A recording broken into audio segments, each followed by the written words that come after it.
தமிழ்நாட்டில் வாக்குப்பதிவு நிறைவடைந்ததன் எதிரொலி தேர்தல் நடத்தை விதிமுறைகளில் சில தளர்வுகள் அறிவிப்பு.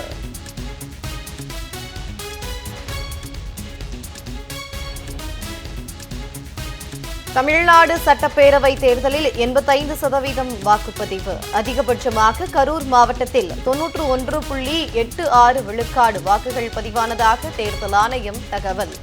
சென்னையில் 83.09 விழுக்காடு வாக்குப்பதிவு.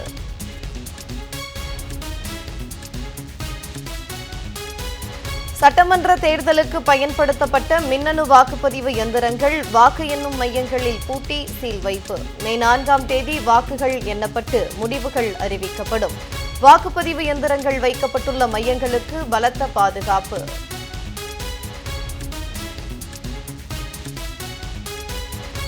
இரண்டாயிரத்து 26 சட்டப்பேரவை தேர்தலில் 85 விழுக்காடு என்ற அளவிற்கு சாதனை வாக்குப்பதிவு. தமிழ்நாட்டு வாக்காளர் பெருமக்கள் ஜனநாயகத்தை பாதுகாத்திடும் கடமையை சரிவர ஆற்றியிருப்பதாக முதலமைச்சர் மு.க. ஸ்டாலின் பாராட்டு.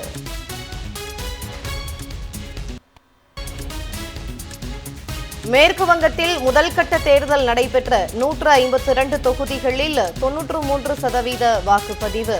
வரும் 29ஆம் தேதி 2ஆம் கட்ட தேர்தல்.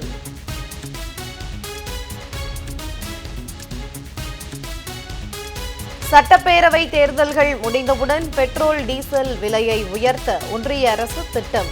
ரூபாய் 25 வரை விலை உயர்த்தப்படலாம் என தகவல்.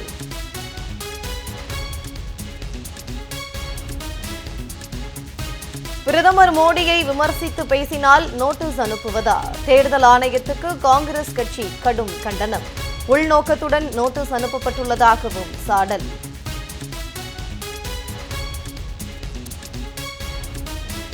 மணிப்பூரில் ஆயிரக்கணக்கான பொதுமக்கள் கையில் தீப்பந்தம் ஏந்தி போராட்டம். தொடரும் வன்முறை, சமீபத்திய குண்டுவெடிப்பு உள்ளிட்ட சம்பவங்களுக்கு எதிராக கண்டன முழக்கம்.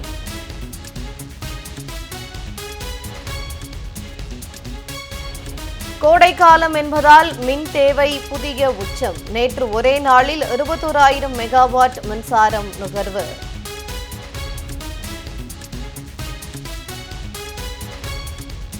இந்தோ பசிபிக் பிராந்தியத்தில் நிலவும் பாதுகாப்பு சவால்களை எதிர்கொள்ள முப்படைகளின் ஒருங்கிணைப்பு அவசியம். கடற்படை தலைவர் திரிபாதி வலியுறுத்தல்.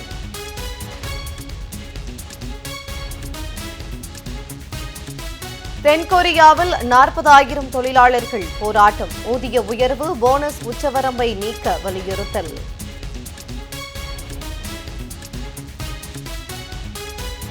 இளைஞர்களின் தற்போதைய ட்ரெண்டிங்க்கு ஏற்றாற்போல் புதிய பைக் மாடலை அறிமுகம் செய்தது BMW. F450 GS என்ற அட்வென்ச்சர் பைக் 4,70,000 ரூபாய் தொடக்க விலையில் அறிமுகம். IPL கிரிக்கெட் தொடரில் இன்று Royal Challengers Bengaluru, Gujarat Titans அணிகள் பல பரீட்சை. பெங்களூருவில் நடைபெறும் போட்டிக்காக இரு அணிகளும் தீவிர பயிற்சி.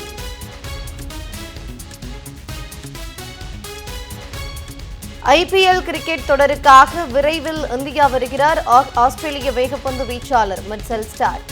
டெல்லி கேபிட்டல்ஸ் அணியில் மே 1ஆம் தேதி முதல் களம் காணுவார் என தகவல்.